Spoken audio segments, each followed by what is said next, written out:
Howdy, Rover Riders. Just thought I'd give you an update here on what's been going on. As you can tell, I'm in Facebook jail again.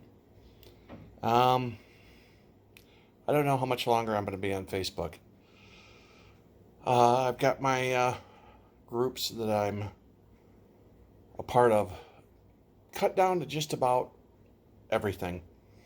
I still have my Navy destroyer group and a couple of recumbent trike groups, but that's about it. Everything else has been shut off, turned off. I've unfollowed them because I'm getting tired of the snowflakes over there getting upset at things that I say that are perfectly fine. A friend of mine just got her first 7-day sentence for posting a ABC News video of Joe Biden back in 2003. There was no lie to it. There was no nothing. And somebody at Facebook didn't like it, so they gave her 7 days in Facebook jail. I'm also posting over on the MeWe group. That's the alternate group that's out there. The alternate website where there's still some free speech, but the recumbent trike group there isn't very big. As for me here, I've been playing around with these Alhanga brake systems, and I can't find any information on them. I even sent TerraTrike a request for information. They couldn't tell me the model number of the brakes. They built this Rover, and they could not tell me the model number of the brakes. Okay? Bicycle Man is a large supplier of bike parts and other thing. He does not recommend these brakes at all, even for the Rover. He says they're not good enough.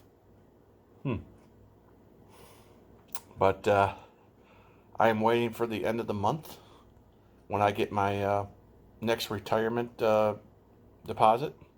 I will order the new pads, and then I will go ahead and take one of these things apart, and I'll show you what I've learned since then. I have been able to pick up a lot of information about them, and I know how to adjust them a little bit more than I did when I first got started. I finally figured out how to reassemble them fairly quickly without having too much frustration, and it's a simple little trick. I should have thought of it months ago, but I didn't. You know, hey, I'm getting old and gray and starting to forget things, so it's 32 degrees outside right here, outside the window here. 32 degrees outside out there. Oh yeah, it's winter time. We've had snow a couple of times, but now nothing's sticking yet. But I'm looking at, as I sit here in the seat area, I'm looking at how I've got this set up, and I'm still having a problem with the air zone horn's position. I do like the right hand side here where I have my controls for my Bafang. Everything is literally at my fingertips now. I can get access to the shifter, the brake lock, the controllers. Everything is a very nice, I can operate the whole controller with my thumb. Of course, I was doing that over on the left side too. But this air sound system, which I love because it's very, very loud, and it gets people's attention, especially the people wearing the earbuds who aren't paying attention. The ones walking their dog with the 15-foot leash, and you hit the horn, you let them know you're coming by, but they still let their dog go across the entire trail so you can't get around them. That's why I have this thing. But unfortunately, there really isn't any place where I can mount it where it's not going to be in the way of something. I don't know. I was thinking maybe trying to, well, here, let me switch the camera and show you, okay? Hold on. Okay, we're back. This is the throttle for the Bafang. It goes down like that. And I was thinking maybe of moving this over to here and taking off some of this foam right here. As you can see, what this is, my fingers are on the brake here. Okay, so I do have a little bit of room in there, but this thing sits. This thing is going to come down about that far. I'm wondering if, you know, if I should go ahead and try moving this next to the brake handle here. I'm wondering if that's a good idea. Has anybody out there tried this? Tried doing that? Tried putting the air zone system here right next to their brake handle? Because I'm still going to have to be able to do this and, you know, lock the brake in. I know you can't see that very good from there, but here we go. That's even better.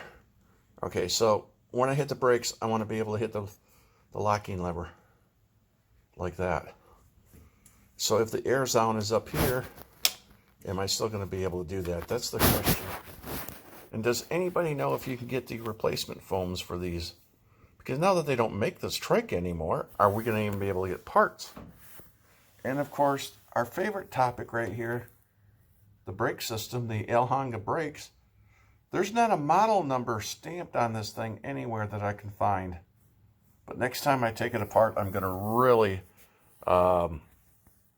take a good close look at it. Okay, let me switch back.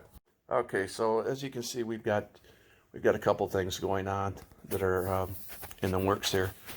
The other thing that I've been wondering about, is it possible to add a disc brake to the back wheel? You know, I've heard people wondering if you could put a brake back there.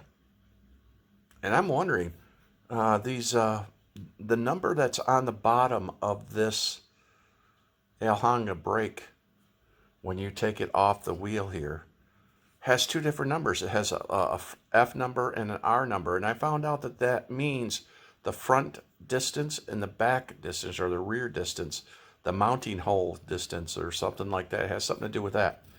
So it will work on like a front 180 millimeter diameter disc, and on the back it uses a 160 millimeter disc, brake disc or something like that.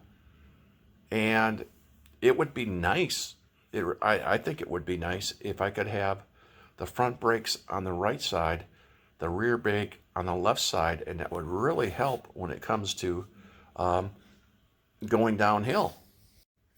I think that would make a lot of difference in our ability to be able to control the Rover. One of the things about the Rover is it does sit high, and it's really not made to go over. It's unsafe over 20 miles an hour. Okay, it really is. It's not stable at all. If you've ever been over 20 miles an hour on one of these things, I don't care who you are, it does not feel safe. And I've had this thing up to 35 miles an hour, and it scared me. Okay? So, because I have a hill that I have to go down to go out when I go out on my rides, and then I got to come up it, and that hill is at a 3-degree incline, okay, like this. Going down it out for my rides, I'm using the brake the whole way, and that's about 200 feet. So I'm eating up brake pads constantly. Well, not constantly, but you know what I mean. I'm going to be going through brakes. The last ride of the season here, I barely came to a stop at the bottom of the hill. and I had both of these handles all the way pulled all the way to the hand grip. That's why I'm looking at replacing the pads. Okay? So, I don't know. The adventure with the Rover continues, and we shall have to see how things turn out. So, that's what's going on here. That's the update for November. December, I should have the pads here. I found out that you can use Shimano